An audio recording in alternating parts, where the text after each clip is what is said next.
Heto na, ang paborito kong kawali. Maglagay na tayo ng cooking oil. At iprito na natin ngayon itong malinis na tilapia. Kayo po, mga kamurang recipes, ano pong paborito ninyong lutuin sa tilapia nyo? At ano din po ang mas paborito ninyo? Ulo ba o buntot? At kapag naiprito na nga natin itong mga tilapia, ay iset aside muna natin. Hindi ko na po naipakita sa inyo ang pagprito sa mga buntot. Igisa na natin ngayon itong hiniwang luya.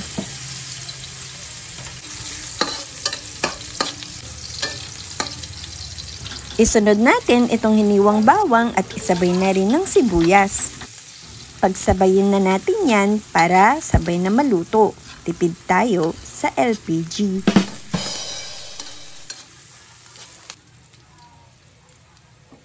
Sunod nating ilagay itong hiniwang patatas.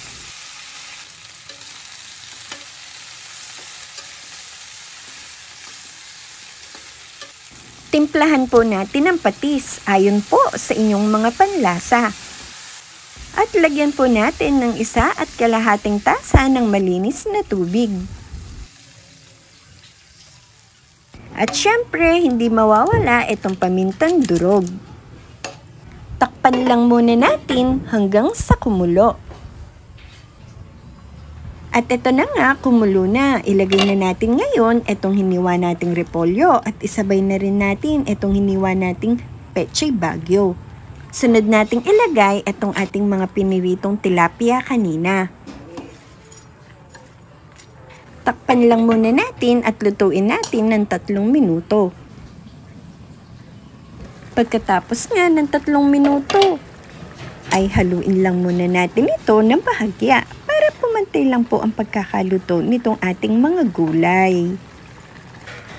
Tikman ko muna kung tama ba ang pagkakatimpla. Sarap! Luto na po ito at pwede na nating ihain.